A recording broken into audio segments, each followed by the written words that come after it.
Hello दोस्तों, good morning again. आप सभी का स्वागत है हमारे यूट्यूब चैनल स्माइल विद चंदा पे। आज हम बात करेंगे दिल्ली पुलिस कांस्टेबल 2023 की भर्ती।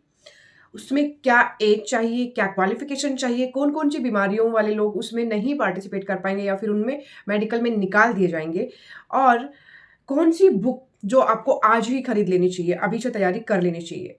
तो आज के वीडियो में हम पूरा डिटेल बहुत ही आराम से समझेंगे, और इसके बाद मैं एक लाइव रखूंगी इस वीडियो को अपलोड करने के बाद। तो अगर आपका कोई भी डाउट्स हो तो भी आप मुझे वहां बता सकते हैं।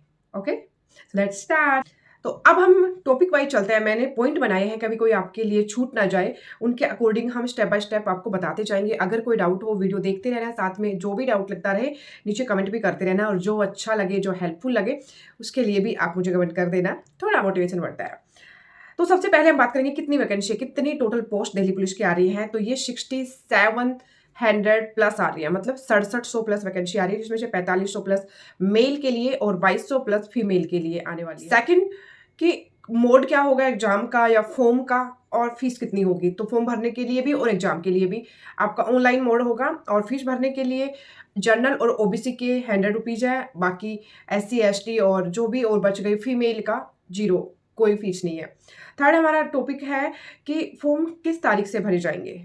तो दोस्तों डेट आ चुकी है, 2 मार्च से आपके फॉर्म भरे जाएंगे। आपके पास लगभग 1 महीने का 28 दिन का आपके पास टाइम होगा फॉर्म भरने का, ठीक है। एग्जाम की डेट, अब फॉर्म भर दिया आपने, तो उसके बाद एग्जाम कब होगा, ज़्यादा नहीं, 1.5 महीने का 1 महीने का टाइम लगेगा, और अप्रैल लास्ट में या मई फर्स्ट में आपका एग्जाम हो जाएगा, और वो भी ऑनलाइन बेस होगा, CBT होगा। तो आप सोच लीजिए कि आपके पास जनवरी, फरवरी, मार्च, अप्रैल और अभी चल रहा है नवंबर, तो हमारे पास दिसंबर बचा हुआ है। आपके पास 5 महीने हैं। तो जिस तरीके से आपको जो भी हेल्प मिलती है, जहाँ से सीख सकते हैं सीखते रहिए, पढ़ाई आज से शुरू कर दीजिए। और कैसे आपको एग्जाम की प्रिपरेशन करनी है उसके ऊपर मैंने पहले ऑलरेडी वीडियो बना रखा है। पूरे सिलेबस को कैसे आपको कवर करना है वो जरूर से जाके देखिएगा। अब हम बात कर लेते हैं DL की।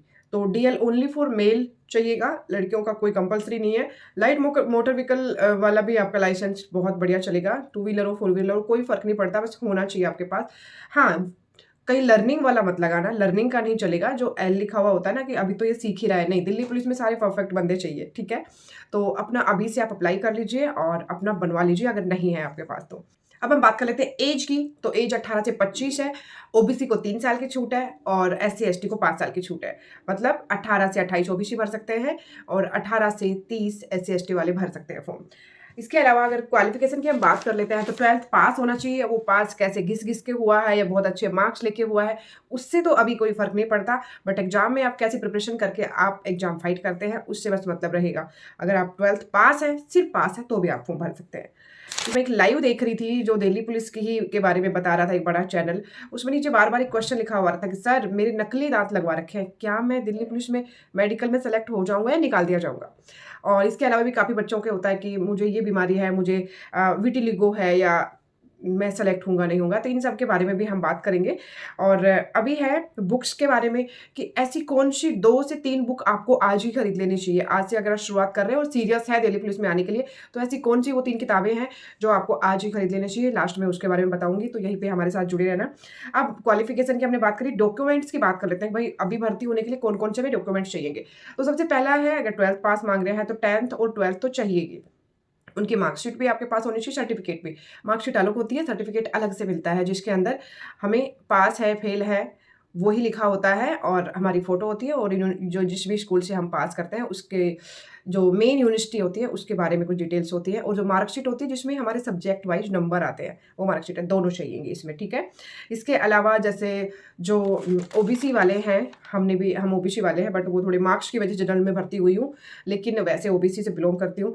तो एक सर्टिफिकेट बनेगा जो सेंट्रल गवर्नमेंट का होता है। हमारा पहले स्टेट का बना हुआ था, फिर हमने भी एडवांस सेंट्रल गवर्नमेंट का बनवाया था, तो वो अपना बनवा लीजिएगा। और इसके अलावा कोई और डॉक्यूमेंट नहीं चाहिएगा। जैसे अभी CISF की निकली है, उसमें मूल निवास प्रमाण पत्र मांगते हैं, तो ये सेंट्रल गवर्नमेंट की है, इसमें ऑल इंडिया के कोई भी कहीं भी भर सकते हैं, उसमें किसी के निवास प्रमाण पत्र की जरूरत नहीं है, ठीक। अब हम एग्जाम की बात कर लेते हैं। भाई कौन कौन से सब्जेक्ट में के रिगार्डिंग कौन कौन सा कि कितने क्वेश्चन आएंगे, कितने मार्क्स के होंगे और कितना हमारे पास टाइम होगा। तो 90 मिनट्स का एग्जाम होगा, ये तो आप सब जानते हैं, 1.5 घंटे का पेपर है। मैथ में आएंगे 15 क्वेश्चन, 15 नंबर के। जो जीएस है आपकी, जीके और जनरल अवेयरनेस दोनों मिक्स होकर जीएस बना दिया 50, 50 में से 50 मार्क्स का है। कंप्यूटर हमारा 10 का है, रीजनिंग हो गई 25 की। अब इनके ऊपर कैसे पढ़ाई करनी है, ठीक है। अब हमने बोल दिया 50 उसमें से आएंगे, 25 उसमें, 15 उसमें, ऐसे तो याद होंगे नहीं कि हमने आपको 15 ही क्वेश्चन दे दिए, 50 दे दिए और आप याद कर लेंगे। इसकी कैसे तैयारी करनी है, इसके ऊपर मैंने डिटेल वीडियो अभी 2 दिन पहले ही मैंने पोस्ट किया है, तो उसका मैं लिंक आपको इसके डिस्क्रिप्शन में भी दे दूंगी। और आप वहाँ जाके एक बार नोट डाउन करके वो सारा टॉपिक, वो सारी बातें आपको बड़े ध्यान से देखनी है, समझनी है जो उस वीडियो में। देखो, पेशेंस बहुत ज़रूरी है। आप आते हैं, भग जाते हैं, क्यों? क्योंकि आपको जल्दबाजी बहुत है। अरे यार, यहाँ ये नहीं मिलेगा, नहीं। मेरी लाइफ में हमेशा एक मोटिव रहा है, मैंने इतने सारे ऑनलाइन कोर्सेज परचेज किए, ऑनलाइन कोर्सेज किए, ऑफलाइन कोर्सेज में मैं गई, बिकॉज अगर मुझे वहाँ से एक चीज़ मिल गई, एक ऐसी, एक टर्निंग पॉइंट होता है ना हमारा, एक ऐसा पॉइंट जिससे हमारी लाइफ बदल सकती है, कि अगर मैं 20,000 पे करके भी, मैंने कई ऐसे प्रोग्राम्स हैं जो अटेंड किए हैं, कि अगर उस प्रोग्राम में मुझे एक ऐसी चीज़ सीखने को मिल गई जिसने मेरी सोच बदल दी, जिसने मेरी लाइफ बदल दी, तो मेरे 20,000 रुपये वसूल हो गए। तो आप अगर अपने 15 मिनट 10 मिनट इस वीडियो को देना, तो इसके एंड में जो आपको बुक सजेस्ट की जाएगी, आप खुद से कहेंगे कि हाँ मैम, आज हमारा टाइम वसूल हो गया। और वैसे भी आप फालतू फालतू की वीडियो भी बहुत सारे लोग देखते हैं, थोड़ा सा कुछ काम का भी देख लिया करें। और ज़रूरी नहीं हमेशा नॉलेज नॉलेज नॉलेज, नॉलेज के साथ थोड़ा सा पावर पंच भी बहुत ज़रूरी होता है। ओके, तो नेक्स्ट हम बात कर लेते हैं कि नकली दांत अगर किसी ने लगवा रखे हैं, भाई कईयों की जाड़ बाड़ एक दो निकल जाती है, कईयों को बचपन में चोट लगी हुई होती है, तो वो दांत अगर खराब हो गया है, तो टूट गया था, दूसरा लगवाया है, या विटिलिगो है, या कोई और ऐसी बीमारी है जिसकी वजह से आज तो आप नॉर्मल फील कर रहे हैं, लेकिन अगर मेडिकल में जाएंगे तो क्या होगा, मैं बताती हूँ। अगर नकली दांत है तो ये तो सिंपल सी बात है कि आप सेलेक्ट नहीं होंगे। लेकिन अगर आपको विटिलिगो है तो उसमें आपके चांसेज हैं, मैं 100% नहीं कहती, बट 99% है, क्योंकि वो भी आपका किस स्टेज तक पहुंचा हुआ है उसके अकॉर्डिंग होता है। वैसे ये कोई बीमारी नहीं है, और हमारे यहाँ पे तो अभी तक इसका कोई इलाज भी नहीं आया है। तो ये कोई ऐसी बीमारी नहीं है कि किसी को छूने से हो जाएगी, या फिर वैसी कोई दिक्कत नहीं होती, जिसको होती है उसको भी कोई परेशानी नहीं होती। तो इसमें सेलेक्ट हो जाते हैं, बट वो डॉक्टर्स पे डिपेंड करता है, डॉक्टर के मूड पे डिपेंड करता है, और आपकी स्टेज पे डिपेंड करता है। बट मेरे हिसाब से 99.9% इसमें हो जाता है। इसके अलावा अगर डॉक्यूमेंट वेरिफिकेशन की बात करें, कब होएंगे डॉक्यूमेंट वेरिफिकेशन, तो जब आप जाएंगे जनाब फिजिकल देने, तो वहाँ से जब आप जो गुड न्यूज़ लेके आएंगे ना, वहाँ पे सारे डॉक्यूमेंट वेरीफाई करवा के आएंगे, पास का ठप्पा यहाँ लगेगा। पता है कितनी खुशी होती है, यहाँ लगता है पास। हमारा फिजिकल सबसे पहले होते थे और एग्जाम बाद में, बड़ी खुशी हुई थी। और अभी हम फिजिकल की बात करेंगे, फिजिकल में कितना क्या क्या है। फिजिकल में रनिंग देखो, मेल फीमेल दोनों की बराबर है। इसमें ऐसा नहीं है कि कईयों में लड़कों की 1600 होती है, लड़कियों की 800 होती है, इसमें दोनों की 1600 मीटर है। लड़कों का टाइम क्या है, 6 मिनट है, और लड़कियों का 8 मिनट है। टाइमिंग का अंतर है। हाई जंप की अगर बात करें तो लड़कों की 3 फीट 9 इंच है और लड़कियों की 3 फीट है। अगर लॉन्ग जंप की बात करें, लड़कों की 14 है और लड़कियों की 10 है। तो लड़कियों में एक बात बताना चाहूँगी, मेल और फीमेल के बॉडी स्ट्रक्चर में बहुत अंतर होता है। तो आपने अगर आज से पहले कभी फिजिकल की तैयारी नहीं की है, क्योंकि मेरा भी फर्स्ट अटेम्प्ट था, तो मेरे लिए लॉन्ग जंप और हाई जंप तो मेरे पापा ने मिट्टी का ट्रोला डलवा दिया था, उसके ऊपर प्रैक्टिस करवाते थे तो हो गया था। बट मेरे लिए लॉन्ग जंप को करना बड़ा मुश्किल था, बिकॉज में हम ना योगा करते हैं कि उसकी वजह से स्ट्रेच आए, हमारी बॉडी को स्ट्रेच की आदत नहीं होती, और इसीलिए आप इतनी 10 फीट तक पैर नहीं खोल पाते। या तो आपकी स्पीड बहुत फास्ट होनी चाहिए, या आपका पैर बहुत तेज़ी से खुले। तो इसके लिए आपको प्रैक्टिस की बहुत ज़रूरत है। इस पे भी मैं डिटेल वीडियो बनाऊंगी कि लड़कियां कैसे अपना जो लॉन्ग जंप है उसके लिए प्रैक्टिस करें, क्योंकि मैंने भी बहुत मेहनत की थी, पापा मम्मी ने ज़्यादा की थी मेरे से, तो वो सारी चीज़ें मुझे याद है, हम कैसे प्रैक्टिस करते थे, कैसे सुबह शाम प्रैक्टिस करने के बाद दिन भर मैं स्ट्रेच करती थी अपने पैरों को, कोशिश करती थी कि मेरे जो घुटनों के नीचे की नसें हैं ये स्ट्रेच रहें। तो अगर ये स्ट्रेच हैं तो आपको फिर आसानी से हो जाता है। और अगर हाई जंप की बात करें, 3 फीट ज़्यादा नहीं, अगर आप गाँव से बिलोंग करते हैं तो डेफिनेटली आप इसको कर लेंगे, कोई दिक्कत नहीं है। हाइट की अगर हम बात करते हैं तो 170 सेंटीमीटर मेल की है और 157 सेंटीमीटर 157 सेंटीमीटर फीमेल की है। अगर आप पहाड़ी एरिया से बिलोंग करते हैं, आपके पापा जी दिल्ली पुलिस में या आपकी मम्मा दिल्ली पुलिस में है, तो मेल को 165 5 सेंटीमीटर की छूट मिल जाएगी और फीमेल को 152 5 सेंटीमीटर की छूट मिल जाएगी। इसके अलावा अगर आप SC ST से हैं तो गर्ल्स 155 सेंटीमीटर पे आपको हेल्प मिल जाएगी। और चेस्ट की अगर हम बात कर लेते हैं तो 81 टू 85, 81 बिना फुलाए, 85 फुलाने के बाद। फीमेल्स की ज़रूरत नहीं है। ये हो गया आपका फिजिकल में क्या क्या चीज़ों की कैसे कैसे होना है।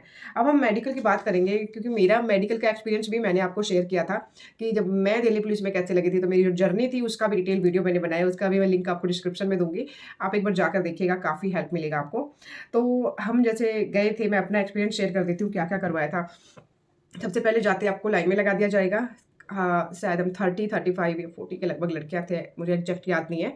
और उसके बाद आपको शुरुआत की जाती है कि आप कहीं से कोई दिक्कत तो नहीं है। सबसे पहले बाहर का ढांचा चेक किया जाता है, आप ठीक है नहीं है। देन उसके बाद फीमेल्स हैं तो फीमेल्स में से अल्ट्रासाउंड आप करवाने जाते हैं, सेम ऐसे ही अल्ट्रासाउंड की तरह होता है। वो प्रॉपर जो डॉक्टर होती है वो चेक करेंगे।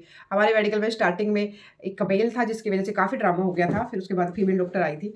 और उसके बाद आपकी आई साइट के लिए एक बुक होती है। जब हम कहीं आँख चेक करवाने जाते हैं तो उनके पास एक बुक होती है ना, उसमें कलर विजन वाला जो होता है, कुछ शेप बनी हुई होती है और वो आपको देखते ही जस्ट 2 या 3 सेकंड में बतानी होगी। और एक जैसा हम जाते हैं डॉक्टर के यहाँ पर, तो एक बोर्ड सा लगा होता है, वो बोलता है सबसे ऊपर ये क्या लिखा है, ये क्या लिखा है, ये क्या लिखा होता है, जो बॉक्स सा लटका होता है ना, उससे करवा लेते हैं। एक दूर से ऐसे कलर विजन का ही होता है, वो दूर से कुछ कलर में कुछ लिखा हुआ होता है, या वो नंबर हो सकता है या फिर वो कोई इंग्लिश का वर्ड हो सकता है, वो पूछते हैं। सिंपल आई साइट, इससे ज़्यादा आपको थोड़ा सा वो डॉक्टर्स होते हैं वो ऐसे ऐसे करके चेक कर लेते हैं। फिर आपका चेस्ट का एक्सरा होता है, ब्लड टेस्ट होते हैं जिसमें बहुत सारा होता है, यूरिन टेस्ट बहुत ज़रूरी होता है। और इसके अलावा जैसे आपका बीपी कितना है, आपकी धड़कन कितनी जा रही है, आपका जो भी ब्लड टेस्ट में आ जाता है कि आपका शुगर लेवल क्या है, क्या दिक्कत है आपके शरीर में, सारी चीज़ें। फिर आते हैं, पानी की एक बाल्टी रखी होती है, वहाँ से थोड़ा सा पानी ऐसे डाल के आपके पैरों को भिगोया जाएगा नीचे से। फिर आपको कहा जाएगा मॉडल की तरह चलिए, टक टक टक टक टक टक। तो जब आप ऐसे चलेंगे तो उसमें 2 चीज़ें देखी जाएंगी, एक तो आपका पैर पूरा फ्लैट टिक रहा है या फिर महालक्ष्मी जी की तरह आपका पैरों की शेप आ रही है, जो गीला होने के बाद छपता है ना। और दूसरा देखा जाएगा, जब लोग चलते हैं तो उनकी जो नी होती है ना, कईयों की ऐसे टच होती है, कुछ लोगों के पैर ऐसे होते हैं जैसे यहाँ से नी मिल गई और उसके बाद पैर ऐसे हो गए, तो ये 2 चीज़ें उसमें चेक की जाती हैं। फिर उसके अलावा आपको ऐसे ज़ोर-ज़ोर से ना, ज़ोर-ज़ोर से आपको ऐसे करवाया जाएगा, ऐसे बहुत तेज़-तेज़ करवा के फिर आप अपने हाथों को ऐसे सीधा करेंगे। तो ये आपके हाथों को, कईयों के होते हैं ना हाथ ये इधर निकले हुए होते हैं, या फिर कोई बचपन में किसी चोट की वजह से कईयों को अगर कोई ऑपरेशन हुआ है तो उनके हाथों की शेप सेम नहीं होती। तो ये आपके हाथों को फिर स्ट्रेट करवाया जाएगा ऐसे। और फिर कुछ बच्चों को होता है नसें वगैरह फूलती हैं हाथ पैरों की, कईयों की नहीं होती, मोटी-मोटी नसें यहाँ भी खड़ी होती हैं और हाथों में, पैरों में, तो वो भी चेक करते हैं। वो नॉर्मली मना कर देते हैं। किसी का कोई फिंगर्स, कईयों को बच्चों को बचपन में होता है पैर की फिंगर कट गई, हाथ की कोई कट गई, कईयों का ऊपर से एक टो या एक वो जैसे फिंगर्स का कट गया, तो वो सारी चीज़ें इसमें चेक की जाती हैं, जो कि सेलेक्ट नहीं हो पाते दिल्ली पुलिस में। और सिंपल यही होता है, कोई डरने वाली बात नहीं। मेडिकल तो बहुत इंटरेस्टिंग लगा क्योंकि उस दिन काफ़ी ड्रामा क्रिएट हो गया था। 2 लड़कियों ने शुरू में काफ़ी ड्रामा कर दिया था, हमारा नंबर बाद में आया था। अब हम बात कर लेते हैं कि भई आपको कौन-कौन सी बुक जो आज ही खरीद लेनी चाहिए। तो मैंने आपके लिए अभी जैसे पहले भी बताया था, ल्यूसेंट की बुक जीके के लिए बहुत अच्छी है। और अभी मैंने थोड़ा-सा देखा, रिसर्च किया गूगल पे, तो पता चला कि ल्यूसेंट की रीजनिंग की बुक भी बहुत अच्छी है। तो आप जो रीजनिंग की प्रैक्टिस कर रहे हैं ना, तो उसमें आपको 2-3 अच्छी-अच्छी बुक्स पढ़नी पड़ेंगी। तो मुझे लगता है कि ल्यूसेंट की जीके और ल्यूसेंट रीजनिंग आज ही आपको खरीद लेनी चाहिए। और अगर हम मैथ की बात करें, तो मैथ में नीतू सिंह मैम की, मैं यहाँ किसी को प्रमोट नहीं कर रही, और मैं सिर्फ ये अपनी नॉलेज के हिसाब से गूगल से जो सर्च किया, वहाँ से जिस हिसाब से लोगों के रिव्यूज़ हैं, उसके अकॉर्डिंग मैं आपको बता रही हूँ। मैथ की अर्थमेटिक की नीतू सिंह मैम की बुक है, जो कि मैंने जैसे रिव्यूज़ देखे बहुत अच्छी है, तो आपको वो खरीद लेनी चाहिए ताकि आज से आप पढ़ाई शुरू कर सकें। इसके अलावा आपको नेक्स्ट वीडियो किस टॉपिक पे चाहिए, जो भी डाउट हो आप प्लीज़ से बताइएगा। बिल्कुल टेंशन नहीं लेना, प्रॉपर गाइड करूँगी। इस बार बहुत सारे बच्चों का यही है कि दीदी इस बार आप ही की बातें फॉलो कर रहे हैं, तो मैं भी आप सबको पूरी हेल्प करने की कोशिश करूँगी। और प्लीज़ से आप भी मेरी हेल्प करने की कोशिश कीजिए। अगर आप हमारे चैनल पर नए हैं तो चैनल को सब्सक्राइब कर दीजिए, बेल आइकन को प्रेस जरूर कर देना, वीडियो को लाइक जरूर कर देना, ठीक है? मोटिवेशन बढ़ता है, वैसे तो मेरे पास बहुत है। ओके, इसी के साथ बेस्ट ऑफ लक, तैयारी कीजिए, बहुत जल्दी आप हमारे दिल्ली पुलिस परिवार का हिस्सा बनेंगे। थैंक यू सो मच, जय हिंद।